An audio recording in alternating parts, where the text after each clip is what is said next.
घर में मैं और मेरे ससुर ही रहा करते थे और एक नौकरानी थी जो मेरे साथ ही सोती थी। जब मैं सुबह उठती तो मेरे पेट पर काली स्याही का निशान होता था। एक दिन मैंने अपनी नौकरानी को नींद की दवा खिलाकर अपनी जगह सुला दिया, क्योंकि मैं देखना चाहती थी क्या सच में मेरे ससुर ऐसे हैं। लेकिन कुछ ही देर में मेरे ससुर आए और मुझे समझकर नौकरानी के साथ पिछले 20 दिन से रोज मेरे पेट पर काला निशान नजर आ रहा था। ये कुछ स्याही जैसा दिख रहा था और इस निशान से मैं बहुत परेशान हो गई थी। कौन था जो रोज रात में यह निशान मेरे पेट पर लगाता था। मैं जब भी नहाती तो यह निशान हल्का हो जाता था, पर दोबारा रात को फिर से उसी जगह यह निशान मुझे दिखता था। पहली बार जब मैंने यह निशान देखा तो मुझे लगा कि शायद कुछ लग गया होगा, लेकिन अब तो यह निशान रोज मेरे पेट पर मुझे नजर आने लगा था। मैं सब करती भी तो किस पर, क्योंकि घर में मेरे अलावा बस 2 ही लोग थे, एक मेरे ससुर जी और दूसरी एक काम करने वाली लड़की जो कि मेरी ही उम्र की थी। बात यह है कि मेरे शादी के बाद ही मेरे पति को वापस विदेश जाना पड़ा, क्योंकि वे वहीं पर जॉब करते थे। मेरे ससुराल में मेरे ससुर जी ही थे। सास की तो पहले ही मृत्यु हो चुकी थी और मेरे पति ईशान अपने माता पिता के इकलौते बेटे थे, लेकिन जॉब दूसरे शहर में करते थे। मेरे पति अक्सर मुझे कहते थे कि तुम्हारा वीजा लगवाकर तुम्हें भी मैं अपने साथ बुला लूंगा। मैं अपने पति के जाने पर बहुत उदास थी, मन नहीं लगता था घर में। वो तो अच्छा है कि घर में एक नौकरानी थी जो दिन रात रहती थी, वरना तो घर में मैं और मेरे ससुर जी ही अकेले होते। लोग तरह तरह की बातें ना बनाए, इसलिए मेरी शादी से कुछ दिन पहले ही एक नौकरानी को दिन रात के लिए मेरे पति ने रख दिया था। पूरे घर का काम वही करती थी, रात को मेरे साथ सो जाती थी। वो भी जवान लड़की थी। पहले तो मेरे ससुर जी का ज़्यादातर समय अपने कमरे में ही गुजरता था या फिर लॉन्ज में टीवी देखकर। मेरे ससुर जी थोड़े अलग तरह के इंसान थे। खाना खाने से पहले 15-15 मिनट तक हाथ ही धोते रहते, फिर भी उन्हें शक होता था कि पता नहीं कौन सा हाथ ठीक से धुला है और कौन सा नहीं। पूरी तसल्लियाँ करने के बाद ही खाना खाते थे। हमेशा टीवी देखते रहते। मुझसे वो ज़्यादा बात नहीं किया करते थे, बस जब भी काम होता तो बुला लेते थे, नहीं तो कभी आवाज़ नहीं देते थे। मैं पूरा दिन उस नौकरानी से घर के काम करवाती और साथ साथ बातें भी करती रहती थी। शुरू के 2 महीने तो ऐसे ही गुजर गए। ईशान से भी मेरी हर 2-3 दिन पर बात होती थी। मैं हर बार उससे अपने वीजा के बारे में जरूर पूछती, लेकिन वह यही कहते कि कोशिश कर रहा हूँ। जब कभी मैं नौकरानी से अपने ससुर जी के कमरे की सफाई करने को कहती तो वो नहीं करती थी। कहती थी, दीदी आप भी मेरे साथ चलो, मुझे अकेले बहुत डर लगता है। बार बार मुझसे कभी बेड का चादर बदलवाते रहते, कभी कहीं झाड़ू लगाते हैं, कभी कहीं।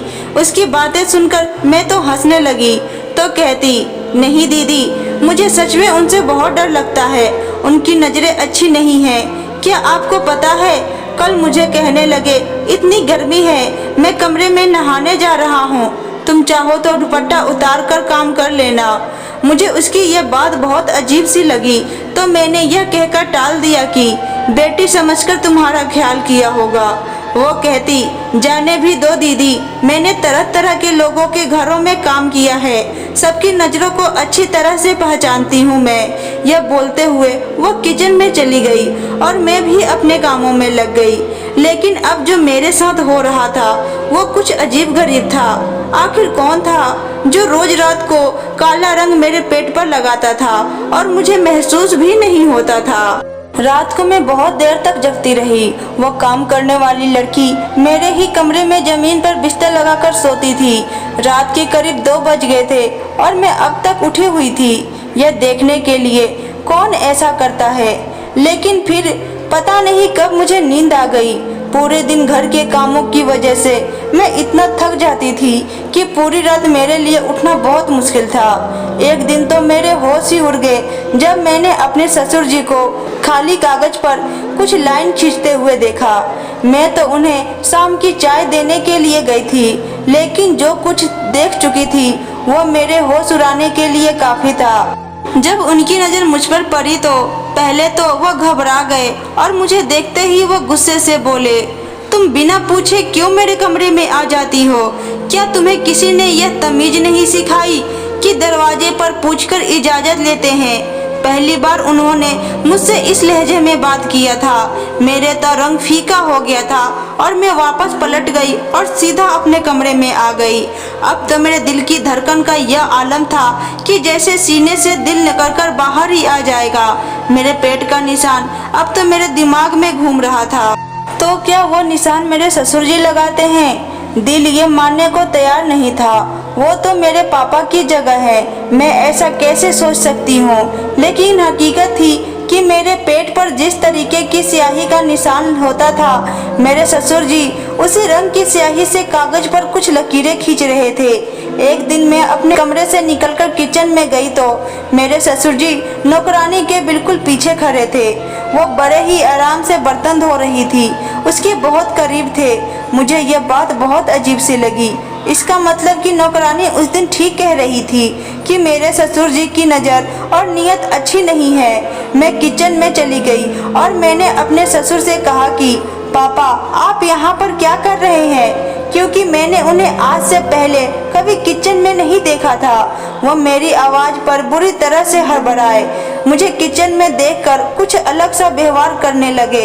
इतने में मेरी आवाज़ पर वो नौकरानी भी बर्तन धोना छोड़कर मुझे देखने लगी। वो भी शायद मेरे ससुर के वहाँ होने से बेखबर थी। अजीब नज़रों से हम दोनों को देख रहे थे वे। मैंने नौकरानी को नज़रअंदाज किया और ससुर से किचन में आने की वजह पूछने लगी तो वो कहने लगे कि मैं इस नौकरानी की छुट्टी करवा दूंगा। ये झाड़ू लगाकर बिना हाथ धोए बर्तन धो रही है, इसके हाथ गंदे हैं। वो परेशान से हो गई और कहने लगी, साहब क्यों झूठ बोल रहे हैं? मैंने सबसे पहले अपने हाथ धोए थे, उसके बाद ही मैं किचन में बर्तन को हाथ लगाई थी। मेरे ससुर तो उस नौकरानी से बहस पर उतर आए थे। कहने लगे कि तुम झूठ बोल रही हो, मेरे बेटे के पैसे हराम के हैं क्या? तुम्हें तनख्वाह भी दूं और तुम झाड़ू वाले हाथों से बर्तन धोती हो, यह तो मैंने देख लिया था। वरना ना जाने तुम कब से गंदे बर्तन में ही हमें खाना दे रही हो। मैंने अपने ससुर से बहुत कहा कि आप यहाँ से चले जाइए, मैं खुद नौकरानी से बात कर लूँगी, लेकिन वह मुझ पर ही गुस्सा करने लगे। कहने लगे, तुम्हारी ही नरमी का नतीजा है, वरना मैं इस लड़की को 2 दिन में सीधा कर दूंगा। मेरा बेटा परदेश में ना जाने कैसे कैसे अपना गुजारा करके घर पर पैसे भेजता है और ये लड़की मुझे गंदे बर्तन में खाना देती है। आज से तुम ही मेरे बर्तन धोकर मुझे खाना दोगी। उस पर चिल्लाते हुए आगे निकल गए।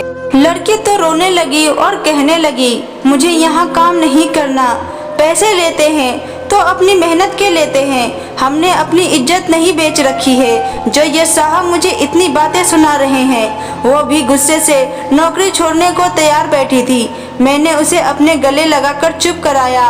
मैं ससुर जी के साथ अकेले नहीं रहना चाहती थी। मुझे यह हौसला था कि एक औरत मेरे साथ रहती है। अभी तो मैं एक परेशानी से निकल नहीं पाई थी कि मेरे पेट पर काली स्याही के निशान आता कहाँ से है। एक नौकरानी के कमरे में होते हुए कैसे मेरे ससुर जी मेरे कमरे में आ सकते हैं? मैंने नौकरानी से कहा कि तुम बर्तन को हाथ नहीं लगाना, मैं खुद धो दूंगी, लेकिन तुम काम छोड़कर मत जाओ। मैंने बड़ी मुश्किल से नौकरानी को राजी करके किचन से बाहर निकली। तभी लॉन में मेरे ससुर मेरे पति से फोन पर बहस कर रहे थे कि वो नौकरानी को घर से निकाल दे, लेकिन मैं भी सोच चुकी थी कि ईशान से मैं साफ कह दूंगी कि नौकरानी को मैं कभी नहीं निकालूंगी। अब तो मैं बिल्कुल भी अकेले रहने के हक में नहीं थी। मैंने ईशान से भी कह दिया कि अगर नौकरानी चली गई तो मैं भी अपने मायके चली जाऊंगी। पापा को बर्तन से तकलीफ है तो मैं खुद ही धो दूंगी। मेरे पति ने अपने पापा को ना जाने कैसे समझाया, क्योंकि अब वो बहस नहीं कर रहे थे। मैं खुद बर्तन धोने लगी। मैं खाना ससुर के सामने खुद रख देती थी। अभी मैं कुछ देर आराम के लिए अपने कमरे में जाने लगी तो वो मुझसे कहने लगे कि आज के बाद मुझे यह नौकरानी मेरे कमरे में नजर ना आए। आज के बाद मेरे कमरे की सफाई का ख्याल तुम रखोगी। यह सुनकर मैंने सर हिला दिया। मैं सोची कि अभी सब गुस्से में हैं। 2-4 दिन काम कर देती हूँ, फिर खुद ही सब ठीक हो जाएगा। लेकिन मुझे क्या पता था उनका मुझे अपने कमरे में बुलाने का मकसद क्या था। मैं जब ससुर के कमरे में पूछ कर गई तो ताकि उनके कमरे की सफाई कर दूँ, तो फिर से काली स्याही से सफ़ेद कागज पर लकीर खींच रहे थे। मुझे देखकर जल्दी से सब कागज दराज में रख दिया और सीधे होकर बैठ गए। मैंने कहा, पापा मैं आपके कमरे की सफाई कर दूँ? तो कहने लगे, हाँ कर दो। मैंने उनके बेड की चादर बदली और झाड़ू लगाने लगी, लेकिन वो बार बार मुझे ही देख रहे थे। एक बार भी उन्होंने मुझसे नजरें नहीं हटाई थी, और अगर वो यूं ही देखेंगे तो मैं कभी भी सुकून से काम नहीं कर सकती थी। मेरे हाथ भी घबराहट के मारे कांपने लगे। मैं बार बार दुपट्टे से अपने चेहरे पर आने वाले पसीने को पोंछ रही थी और साथ ही साथ कालीन पर झाड़ू भी लगा रही थी। मेरे ससुर कुर्सी से उठकर मेरे पास आ गए। वो मेरे सामने खड़े हो गए तो मुझे भी खड़ा होना पड़ा। मुझे कहने लगे, इतनी गर्मी है, तुम अपना दुपट्टा उठाकर झाड़ू लगा लो। मैं तो वैसे भी वॉशरूम में नहाने जा रहा हूँ, कमरे में कोई नहीं है। उनका इस तरह धीरे से बात करना मुझे तो हैरत हो रही थी। वो तो हमेशा तेज आवाज से ही बात करते थे। मुझे नौकरानी की बात याद आ गई। मैंने कहा, नहीं, मुझे अपना दुपट्टा पहनकर काम करने की आदत है। अभी मैं यह कह ही रही थी कि उन्होंने अपनी जेब से रुमाल निकाला और मेरे चेहरे से पसीने साफ करने लगे। मैं पीछे हटी, वो भी घबरा से गए और फौरन वो अपने हर कमरे के वॉशरूम में चले गए। मेरे दिल की हालत तो ऐसी थी कि धड़कन चलना ही भूल गई थी। मुझे तो अब अपने ससुर के कैरेक्टर पर शक होने लगा। मैं जल्दी जल्दी उनके कमरे की सफाई की और अपने उनके कमरे से बाहर निकल गई। पूरा दिन मैं परेशान थी। रही बात रात की, तो जब मैं नौकरानी के साथ अपने कमरे में सोने आई तो वो जमीन पर अपना बिस्तर बिछाने लगी। मैंने कहा, माला जरा इधर आओ, मेरी बात सुनो।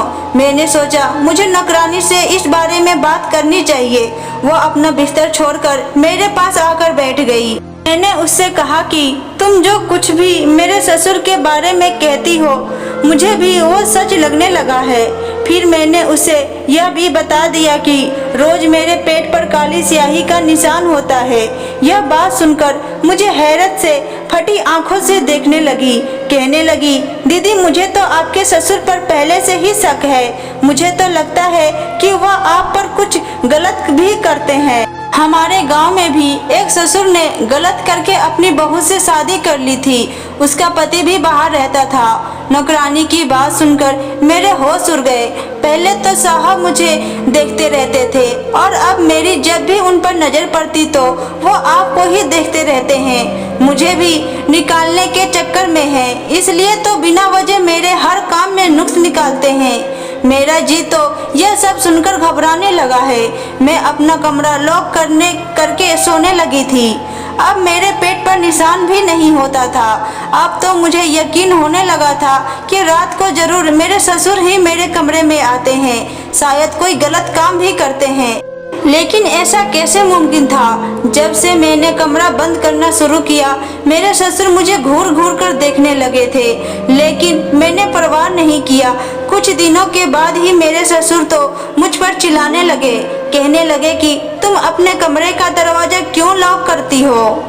मेरा बेटा तुम्हें मेरी जिम्मेदारी पर छोड़कर गया है। मुझे इस नौकरानी पर बिल्कुल भी भरोसा नहीं है, इसलिए खुद आकर बार बार कमरे में झांकता हूँ कि कहीं यह कुछ चुरा कर भाग ना जाए।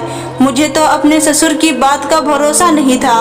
मैंने रात को ईशान से कह दिया था कि मेरे वीजा का जल्दी से जल्दी बंदोबस्त करे, मुझे उनके पास जाना है।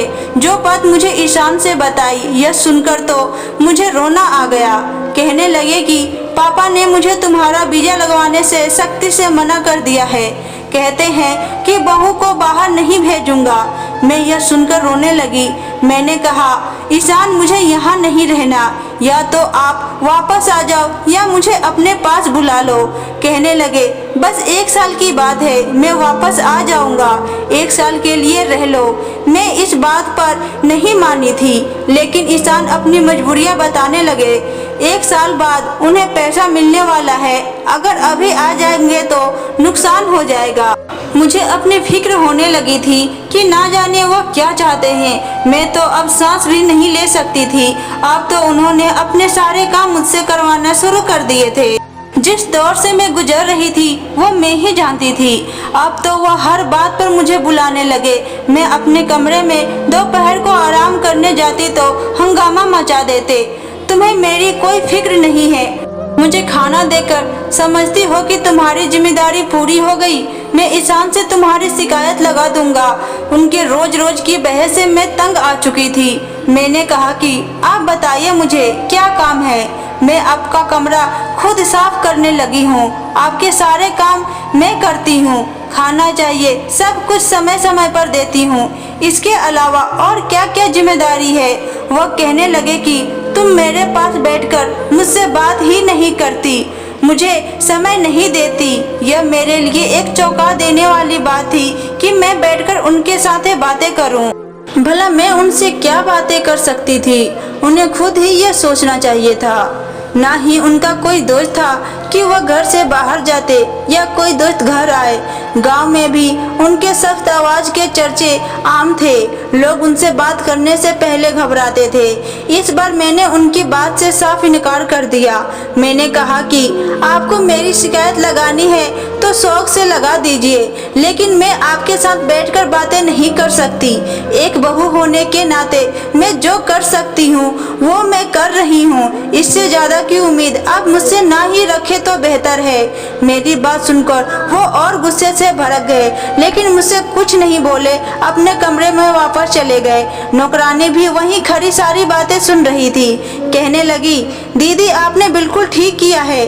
भला अब कोई साहब की पत्नी थोड़ी है जो घंटों उनसे बातें करते रहे। मुझे नौकरानी की बात सही लगी। मेरा भलाई ही चाहती थी वो। अब मुझे लगा अच्छा ही है वो मुझसे नाराज हो गए हैं। कम से कम अब मुझे वो परेशान तो नहीं करेंगे। लेकिन जो मेरे साथ रात को हुआ मैं तो बहुत डर गई। सुबह मेरे पेट पर काले रंग का निशान फिर से लगा था। नौकरानी अब तक सोई पड़ी थी। मैंने उसे बताया तो कहने लगी, मेरा सर भारी है, मुझे नींद आ रही है। रात भर मुझे होश नहीं था कि मैं कहाँ सोई हूँ। फिर कहने लगी, हाँ मुझे याद आया, रात को मेरे सर में हल्का सा दर्द था तो साहब ने मुझे सर दर्द की एक गोली दी थी। कहने लगे यह खा लो ठीक हो जाएगा। लेकिन ना जाने वो खाते ही मुझे होश ही नहीं रहा। मैं ये सोचने लगी कि इसने तो गोली खाई थी, लेकिन मैंने ऐसा कुछ नहीं खाया था। मुझे क्यों याद नहीं आता और फिर क्यों मेरे पेट पर यह निशान होते हैं। अब मैं सोच चुकी थी कि चुप नहीं रहूंगी। मैंने रात को नौकरानी को एक नींद की गोली खिलाई और अपने बेड पर सुला दिया और खुद छुप गई। नौकरानी को मैं पहले ही बता चुकी थी। वो मेरी मदद करने के लिए तैयार थी। मैं पर्दे के पीछे छुपी हुई थी। जब रात के 2 बजे मेरे ससुर मेरे कमरे में आए और मेरे बेड के करीब जाने लगे। जैसे ही वो बेड के करीब पहुंचे मैंने लाइट जला दी। मेरे ससुर उसी टाइम पीछे हट गए। मुझे अपने पीछे देखकर मेरे ससुर हैरान हो गए और कमरे से बाहर निकलने लगे। उसी समय वहां 2 आदमी घुस गए और मुझे और मेरे ससुर जी को रस्सियों से बांध दिया। मेरे हाथ पीछे बंधे हुए थे। मेरी आंखों से तो बेबसी के आंसू निकल रहे थे। दूसरी कुर्सी पर मेरे ससुर बैठे थे, उन्हें भी रस्सियों से बांधा हुआ था। सामने 2 मर्द खड़े थे और मेरी अलमारी से सारा सोना निकाल रहे थे। वो नौकरानी उनके साथ खड़ी थी। सारा खेल उसी का रचा हुआ था। वो कहने लगी कि वो तो कब से हर चीज से हाथ साफ कर चुकी होती, बस मेरा भरोसा जीतना चाहती थी। जानबूझकर उसने मेरे मन में मेरे ससुर के बारे में शक डाला था। मेरे पेट पर निशान भी वही लगाती थी और मेरे ससुर से मेरे खिलाफ बात करती थी कि आपकी बहू बहुत बुरी है, आपको समय देने के लिए तैयार नहीं है, इसलिए तो आपसे कोई बात नहीं करती। वह अच्छी तरह जानती थी कि मेरे ससुर कुछ वहमी है, इसलिए उनके सामने जानबूझकर झाड़ू वाले हाथों से बर्तन धोती थी। वो चाहती थी कि हम ससुर बहू एक दूसरे से उलझे रहें और वो अपना काम कर जाए। जब मैंने उसे अपना प्लान बताया तो उसने अपने 2 आदमियों को बुला लिया। उसने कोई नींद की दवा नहीं खाई थी। वो मुझे और मेरे ससुर को एक कमरे में इकट्ठा करना चाहती थी, इसलिए उसने रात को मेरे ससुर से कहा कि आपकी बहू मुझे अपनी जगह पर सुलाकर रात को किसी से मिलने जाती है। अगर यकीन ना आए तो रात को कमरे में आकर देख लेना। इसलिए मेरे ससुर रात को मेरे कमरे में आए तो बेड के पास जाकर यही देखने लगे कि सो कौन रहा है। तभी मैंने लाइट जला दी। मुझे कमरे में देखकर वह वापस जाने लगे तो दरवाजे पर 2 मर्द खड़े थे, जिनके हाथ में तेज तकार चाकू था। इन मर्दों के कमरे में दाखिल होते ही नौकरानी उठकर खड़ी हो गई। हम दोनों बहू और ससुर को रस्सियों से बांधकर सब कुछ चोरी करने लगे। अचानक से हुआ ये कि उसी रात ईशान वापस आ गए। हमें सरप्राइज देना चाहते थे, लेकिन जैसे ही घर पहुंचे, घर का मेन गेट खुला था तो वो घबरा से गए। जब वो अंदर आए तो मर्दों की आवाज सुनकर समझ गए कि कोई चोर घर में घुसा आया है। उन्होंने ससुर जी के कमरे में जाकर पुलिस को कॉल कर पुलिस को घर बुला लिए और हम बाल बाल बच गए। मुझे दूसरे शहर जाने से सख्ती से मना कर दिया कि हम कम पर गुजारा कर लेंगे, लेकिन किसी नौकर को दिन रात अपने घर नहीं रखेंगे। वह घर के भेदी होते हैं और फिर जब मौका मिलता है अपना काम कर जाते हैं। शादी को 5 साल गुजर गया है। अब मेरे 2 बच्चे भी हैं, लेकिन मैं घर के सारे काम खुद करती हूँ। नौकरानी के लिए अगर मेरा पति कह भी देते तो मैं साफ इनकार कर देती। इस कहानी को अंत तक सुनने के लिए आपका धन्यवाद।